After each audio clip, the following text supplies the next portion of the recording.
Steve 69, getting ready to change out that thermostat, put a fresh radiator cap on it. Obviously we got to drain the coolant first. Then we're gonna do a little timing and a little idle mixture adjustment and get the carb dialed in just a little bit, and then I think Steve can take her home. So first things first, I ordered this cap from Scott Drake because we wanted a correct appearing and correctly marked cap. And I just gotta say, there's the original. There's the Drake. Nailed it.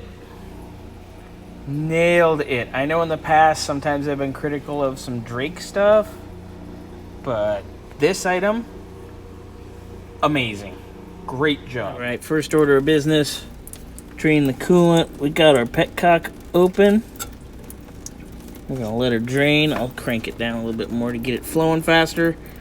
Got the cap off too. And we're gonna replace the thermostat gasket and the thermostat, and away we go. All right, we are undoing our thermostat housing. It's just 2 bolts. Ooh, there's the other one. Let me get that out. All right, so we have our thermostat housing off. And you can see just how a little bit of scuzz in there. Not too much, but definitely some.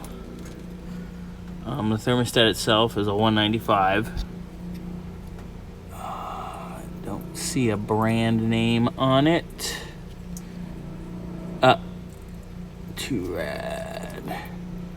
Patented. It's not a fail-safe type. It's definitely not the original, but there's definitely a lot of sediment on there. Not too much, but enough. So we're gonna clean this baby off here. Get a little of that water out of there, just a wee bit. Give her a little clean up. Clean that surface. Clean this surface.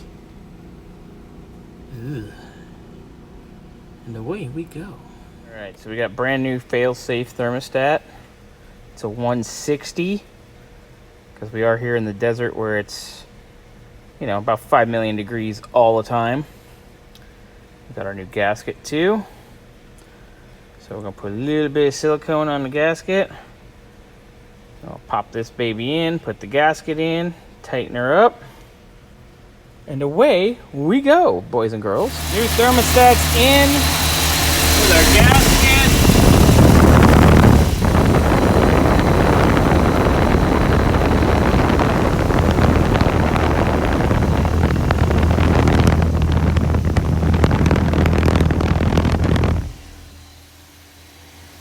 No leaky. Topped off our coolant. Good.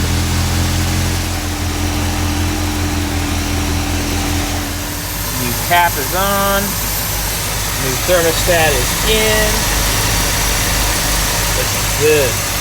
I'll let her continue warming up. Build some pressure. Make sure we're good. And check our timing. Check our idle speed, idle mixture. And go for a drive. All right, so first order of business, whenever we adjust idle mixture and we set our timing, we get ourselves a nice straight vacuum source, which all the Fords of this era, a lot of them have a vacuum tree, so you can just kind of plug on in.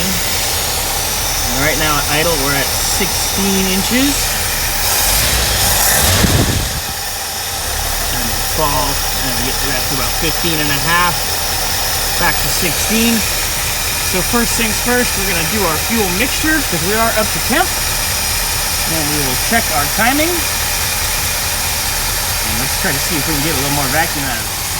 So checking the timing, and I do not use an advanced light. It is right at 0. I know it's hard to see,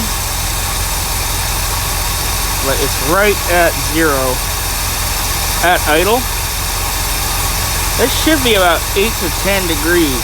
So that's part of our bog. All right, she's got about 10 degrees in her now. Way happier. Our vacuum up a little bit. We'll let the idle down a little. Let me tighten down this distributor. All right, we got her purring like a kitty. She's got 18 inches of vacuum at idle now, as opposed to the 16.25 we started with. Running a lot smoother, a lot happier. She's feeling pretty good. Definitely better with that timing for sure. So upon the test drive, we still had a little bit of a flat spot off idle. I'm going to move the accelerator pump to this hole, and then we're gonna go try her out real quick. All right, so we switched around the accelerator pump linkage. Gonna give it a try. All right, after adjusting, changing that accelerator pump arm. This is definitely way better. Isn't as flat off of a stop.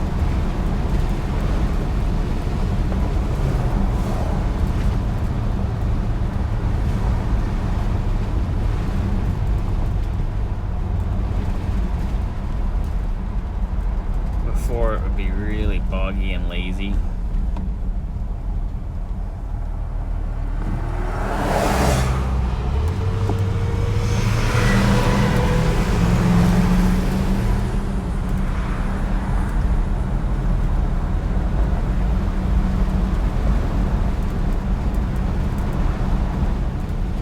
Steve come tomorrow morning and drive it and see what he thinks. I think she's light years better.